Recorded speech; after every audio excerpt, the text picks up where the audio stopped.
Untuk menjadi bangsa yang maju dibutuhkan ekonomi yang kuat. Dibutuhkan 2% wirausaha dari total penduduk Indonesia untuk menciptakan banyak lapangan pekerjaan yang akan membantu percepatan pembangunan ekonomi Indonesia. Kita butuh lebih banyak wirausaha.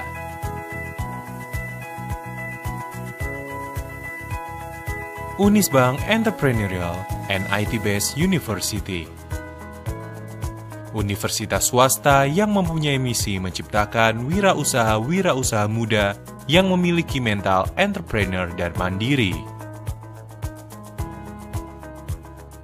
Dengan visi misi, pada tahun 2028 menjadi universitas yang unggul dan berdaya saing global berbasis teknologi informasi dan komunikasi atau TIK serta kewirausahaan.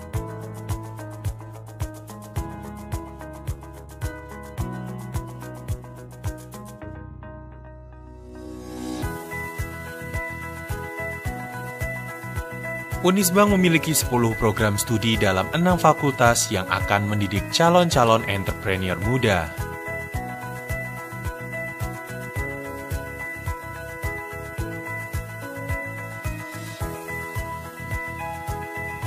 Fakultas Ekonomika dan Bisnis.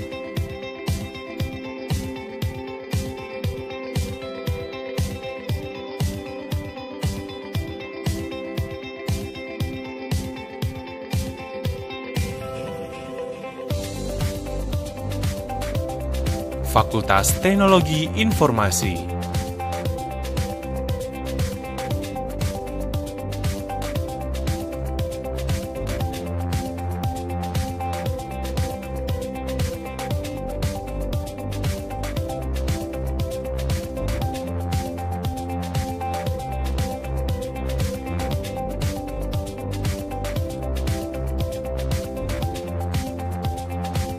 Fakultas Hukum.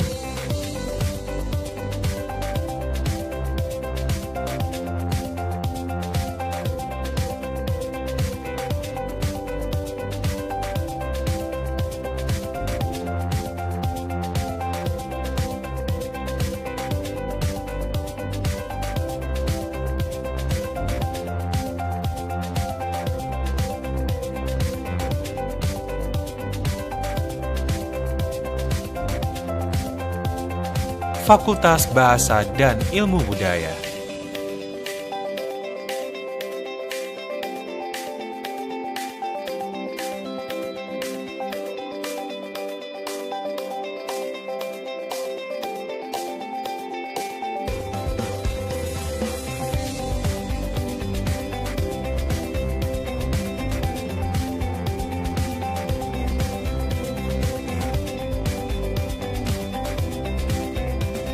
Fakultas Teknik.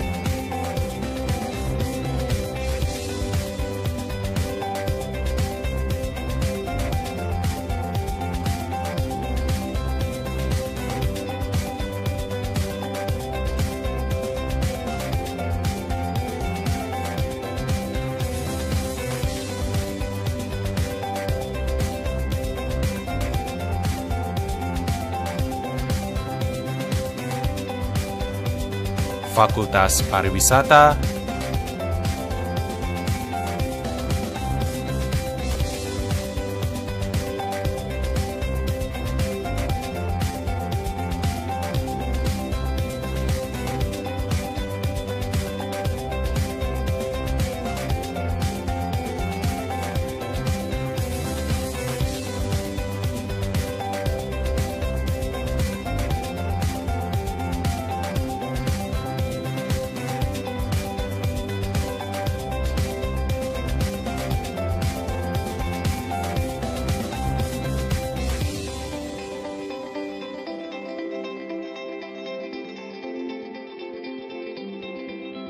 Universitas Teguh Bang Semarang adalah perguruan tinggi yang menyiapkan visi menjadi perguruan tinggi yang bisa menghasilkan lulusan pada tahun 2028, menciptakan lulusan yang berkompetisi global, yang berbasis wirausaha dan penguasaan di bidang IT.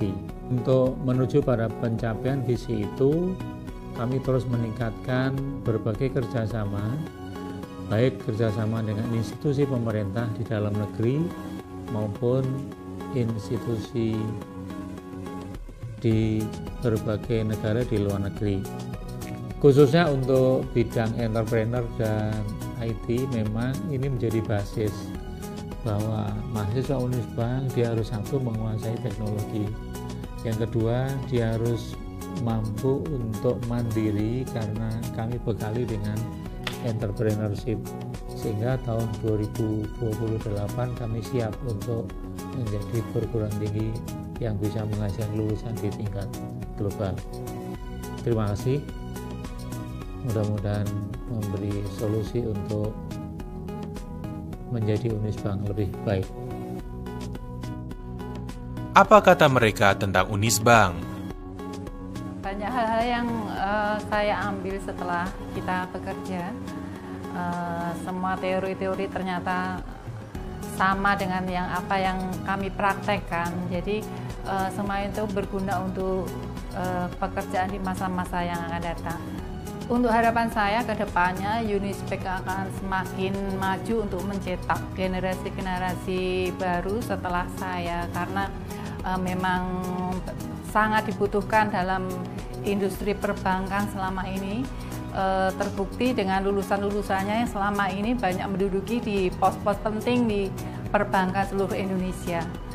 Unisbank yang saya kenal adalah Unisbank yang terus menjalani dinamikanya sebagai kampus swasta. Sikap kewirausahaan itu menurut saya adalah sebuah jihad baru bagi Indonesia.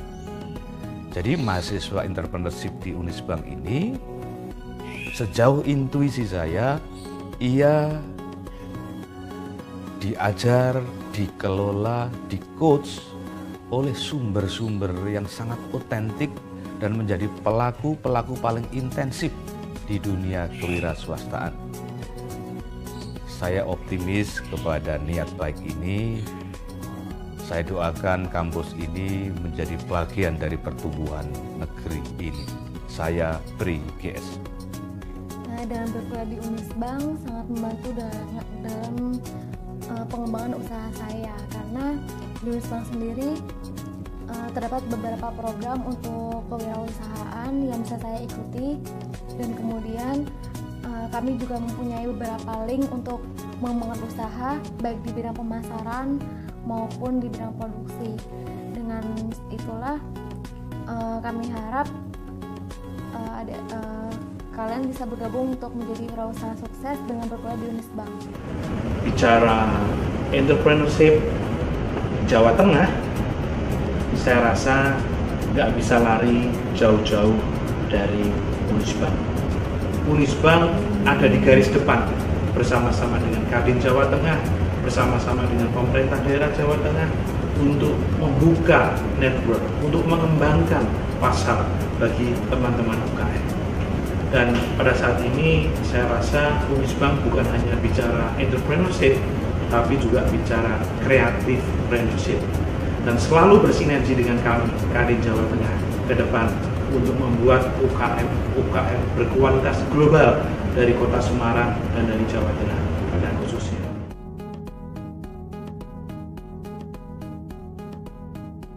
Unisbank Entrepreneurial IT-Based University.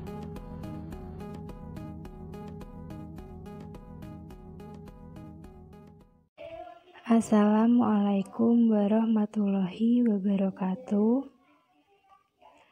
Perkenalkan, nama saya Tiana Nuria Antika, mahasiswa semester 1 Universitas Tikubang Unisbank Semarang, kelas F1 Akuntansi, Fakultas Ekonomika dan Bisnis, dengan NIM 20.05.52.01.27. Pada kesempatan kali ini, saya akan memaparkan materi mengenai kode etik profesi akuntan publik, anggota yang berpraktik melayani publik. Sebelum kita memulai mengenai materi yang akan kita bahas, perlu kita ketahui terlebih dahulu apa maksud dari kode etik dan juga akuntan publik. Berikutnya ada kode etik.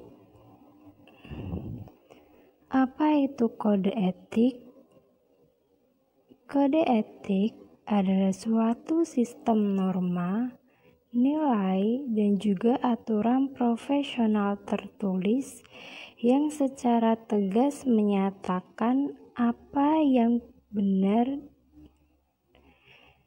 dan atau apa yang salah, perbuatan apa yang harus dilakukan, atau perbuatan apa yang harus dihindari.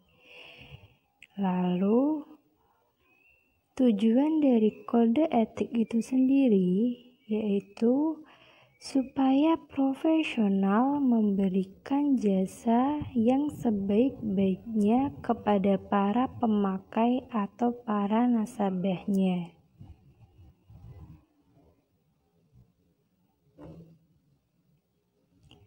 Berikutnya ada akuntan publik. Apa itu akuntan publik?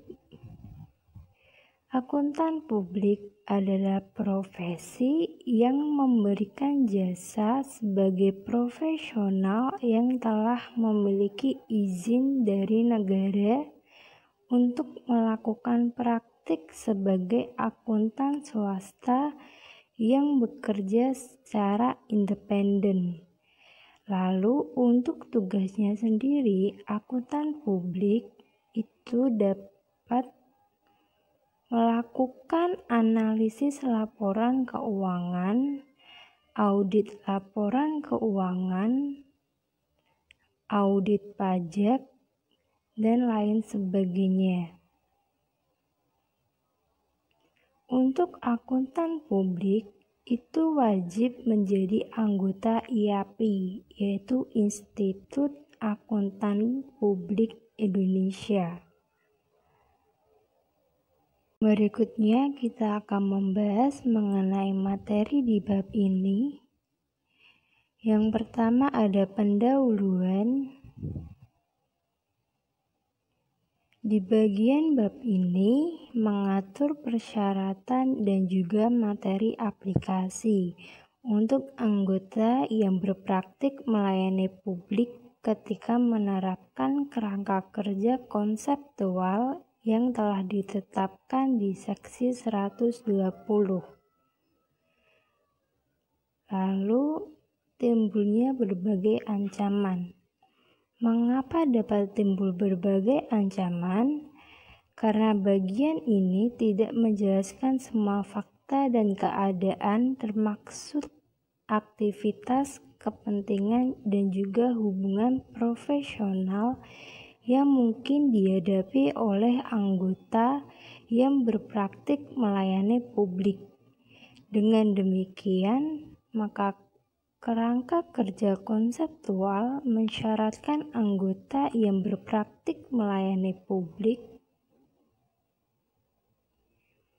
untuk selalu waspada terhadap berbagai fakta dan keadaan tersebut.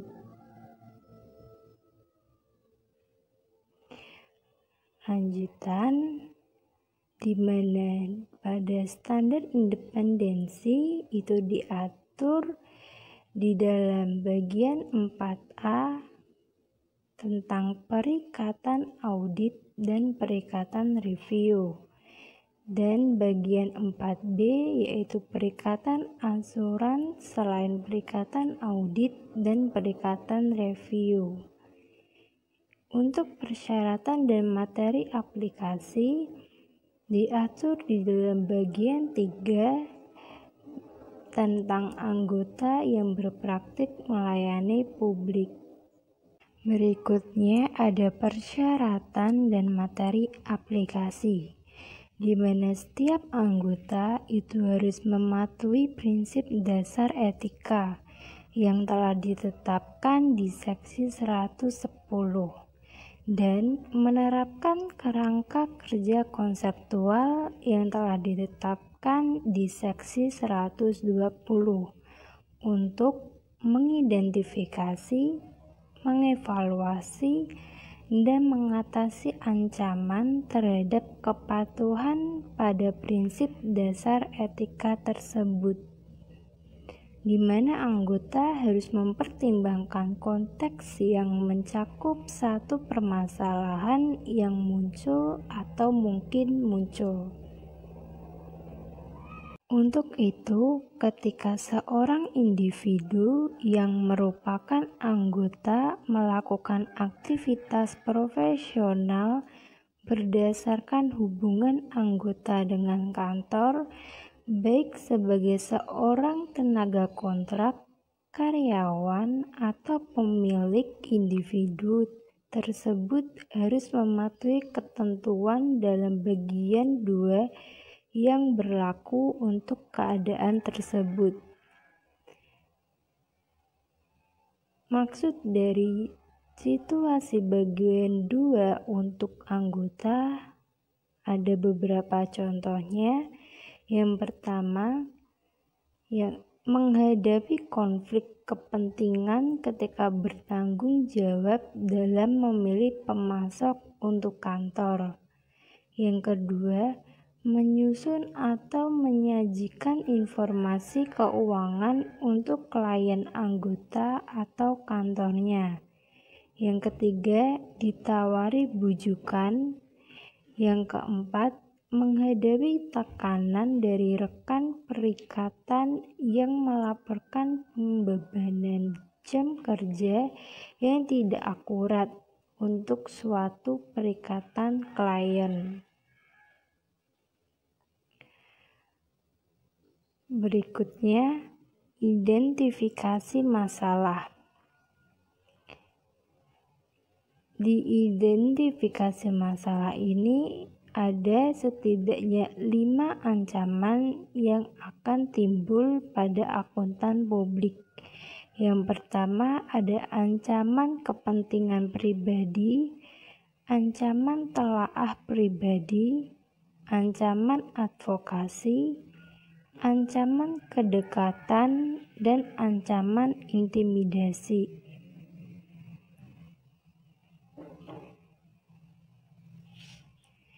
Yang pertama akan kita bahas yaitu mengenai ancaman kepentingan pribadi. Contoh dari ancaman kepentingan pribadi ini, yang pertama, anggota memiliki suatu hubungan bisnis dengan klien. Yang kedua, anggota memiliki akses atas informasi rahasia yang mungkin digunakan untuk keuntungan pribadi.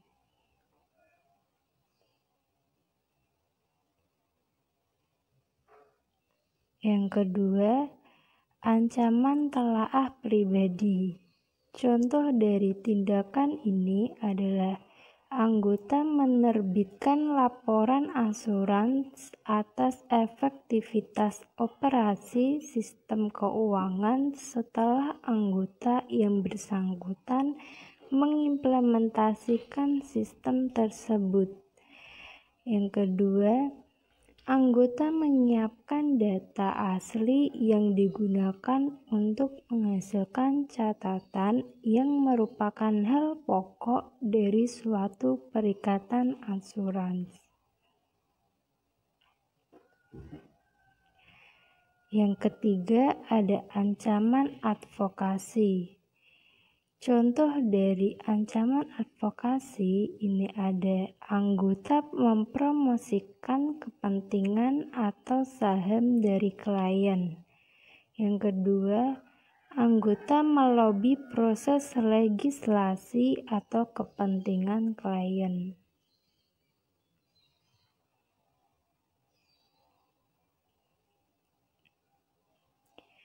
Yang keempat, ada ancaman kedekatan.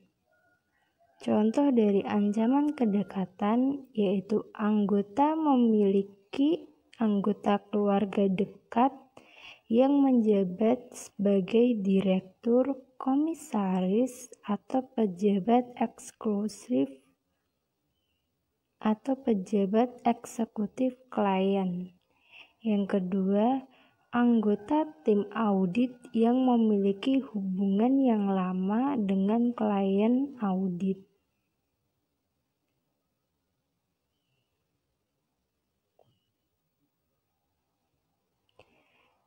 Yang kelima, yang terakhir, ada ancaman intimidasi. Contoh dari ancaman intimidasi, yang pertama, anggota merasa ditekan untuk menyetujui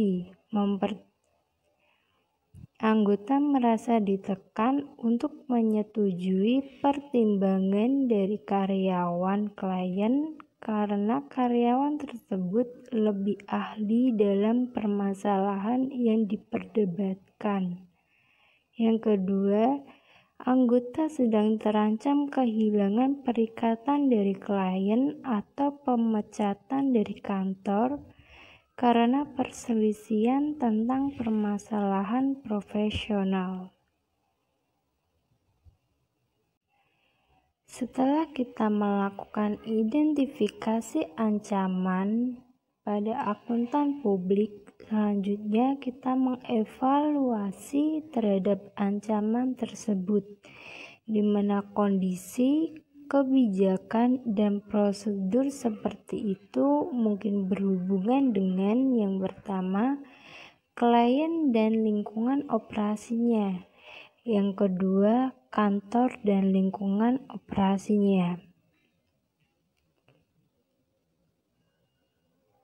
Kita akan membahas yang pertama mengenai klien dan lingkungan operasinya, di mana pada evaluasi ini mungkin dipengaruhi oleh apakah klien itu merupakan klien audit dan apakah klien audit tersebut merupakan entitas dengan akuntabilitas publik.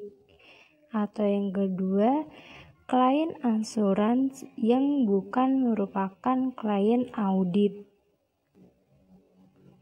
Misalnya, memberikan jasa non-asuransi kepada klien audit yang merupakan entitas dengan akuntabilitas publik mungkin dianggap menghasilkan suatu level ancaman yang lebih tinggi terhadap kepatuhan prinsip objektivitas yang terkait dengan audit tersebut. Yang kedua, ada struktur tata kelola perusahaan.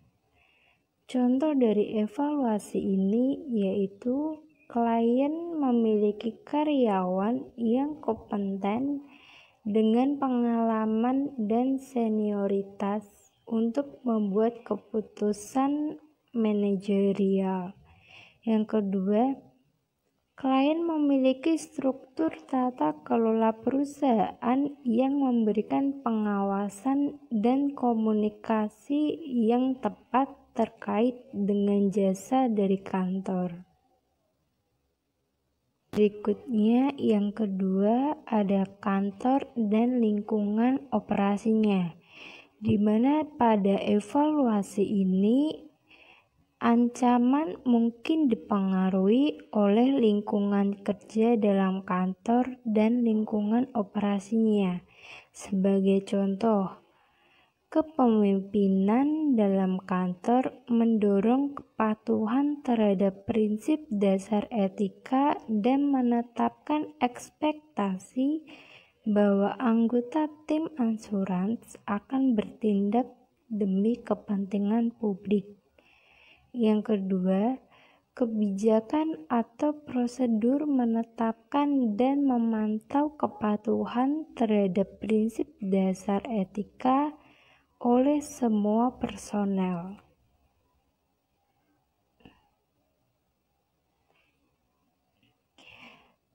Selanjutnya, setelah mengevaluasi terhadap berbagai ancaman yang timbul, maka langkah selanjutnya yaitu untuk mengatasi ancaman tersebut. di mana pengamanan untuk mengatasi ancaman tersebut sangat bervariasi. Contoh dari tindakan dalam keadaan tertentu mungkin merupakan pengamanan untuk mengatasi ancaman. Yang pertama, menetapkan tambahan waktu dan menugaskan personel yang memenuhi kualifikasi untuk penugasan yang disyaratkan ketika perikatan diterima dapat mengatasi ancaman kepentingan. Yang kedua, menugaskan penelaah yang tepat yang bukan merupakan personel tim asuransi untuk menelaah atau memberikan saran yang diperlukan. Kode etik profesi akuntan publik terhadap suatu pekerjaan asuransi dapat mengatasi ancaman telaah pribadi. Lalu, berkomunikasi dengan pihak yang bertanggung jawab atas tata kelola, di mana dalam menentukan dengan siapa kita berkomunikasi, maka anggota dapat mempertimbangkan dua hal. Yang pertama, sifat dan pentingnya keadaan. Yang kedua, hal tertentu yang akan dikomunikasikan. Contoh, usaha kecil dengan pemilik tunggal yang mengelola entitas dan tidak ada pihak lain yang memiliki peran atas tata kelola, maka jika permasalahan dikomunikasikan kepada individu atau pihak yang bertanggung jawab atas manajemen dan individu atau pihak tersebut juga memiliki tanggung jawab atas tata kelola, maka permasalahan tersebut tidak perlu dikomunikasikan lagi kepada individu atau pihak yang sama dalam perannya atas tata kelola. Berikutnya ada benturan kepentingan, di mana benturan kepentingan ini dapat memunculkan ancaman terhadap kepatuhan pada prinsip objektivitas dan mungkin pula akan memunculkan berbagai ancaman terhadap prinsip dasar etika yang lain. Berbagai ancaman tersebut mungkin terjadi ketika anggota memberikan jasa profesional yang berhubungan dengan suatu permasalahan tertentu untuk dua klien atau lebih dengan berbagai kepentingan yang saling terbenturan. Yang kedua, kepentingan antara anggota terkait dengan suatu permasalahan tertentu dan kepentingan klien. Selanjutnya, identifikasi benturan. Sebelum menerima suatu hubungan, perikatan, atau hubungan bisnis dengan klien baru, setiap anggota itu harus melakukan langkah-langkah rasional untuk mengidentifikasi berbagai keadaan yang mungkin memunculkan benturan kepentingan dan mengakibatkan ancaman terhadap kepatuhan pada satu atau lebih prinsip dasar etika. Lalu, langkah-langkah untuk mengidentifikasinya itu ada dua hal. Yang pertama, sifat dari kepentingan dan hubungan yang relevan antara para pihak yang terlibat. Yang kedua, jasa tersebut dan implikasinya terhadap para pihak yang terkait.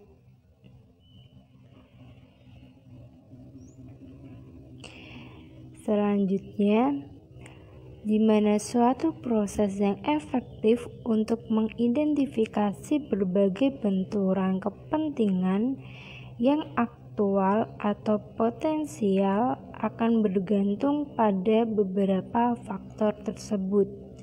Yang pertama, sifat dari jasa profesional yang dilakukan.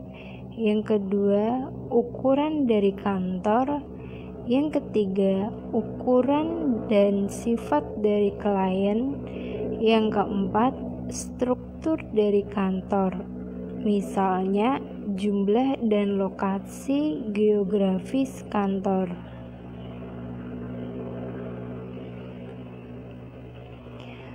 Berikut adalah ancaman dari benturan kepentingan. Yang pertama, memiliki tempat praktik yang terpisah untuk fungsi khusus dalam kantor yang mungkin berfungsi sebagai penghambat alur informasi rahasia klien dari satu divisi ke divisi lain dalam kantor.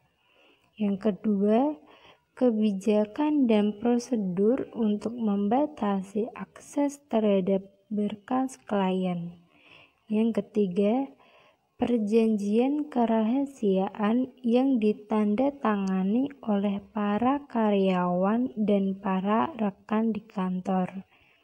Yang keempat, pemisahan informasi rahasia secara fisik maupun elektronik.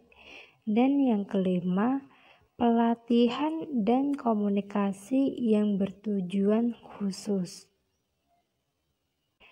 Berikutnya, pengungkapan dan persetujuan, di mana anggota itu harus menerapkan pertimbangan profesional untuk menentukan apakah sifat dan signifikansi suatu benturan kepentingan memerlukan pengungkapan spesifik dan persetujuan secara eksplisit ketika mengatasi ancaman yang muncul karena benturan kepentingan tersebut.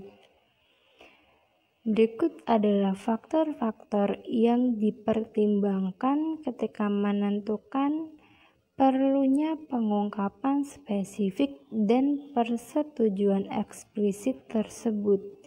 Yang pertama, keadaan yang memunculkan suatu benturan kepentingan. Yang kedua, pihak-pihak yang mungkin terkena dampak. Yang ketiga, sifat dari berbagai permasalahan yang mungkin muncul. Yang keempat, potensi atas suatu permasalahan tertentu yang berkembang secara tidak terduga.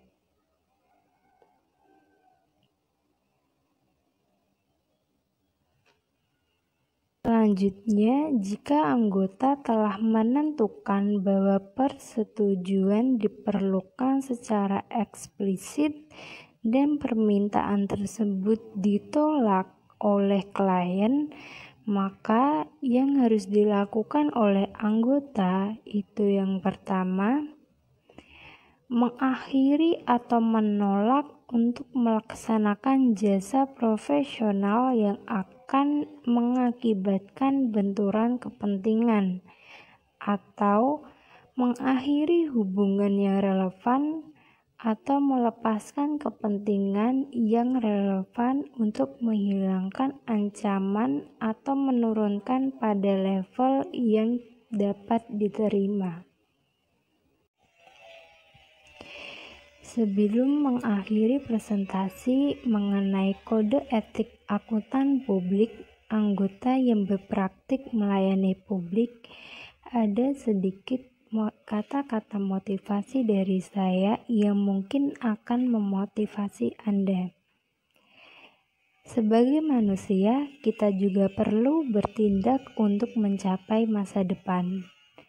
Jika kamu sudah melakukan sesuatu, tetapi tidak ada satupun yang memperhatikan, jangan bersedih, karena materi pun tetap tetap terlihat cantik di setiap pagi meski sebagian penontonnya sedang tertidur.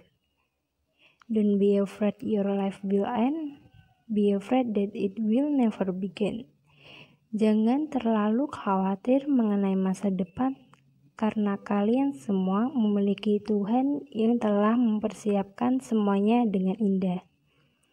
Sekian presentasi dari saya. Apabila ada kesalahan kata dalam menyampaikan informasi, saya minta maaf.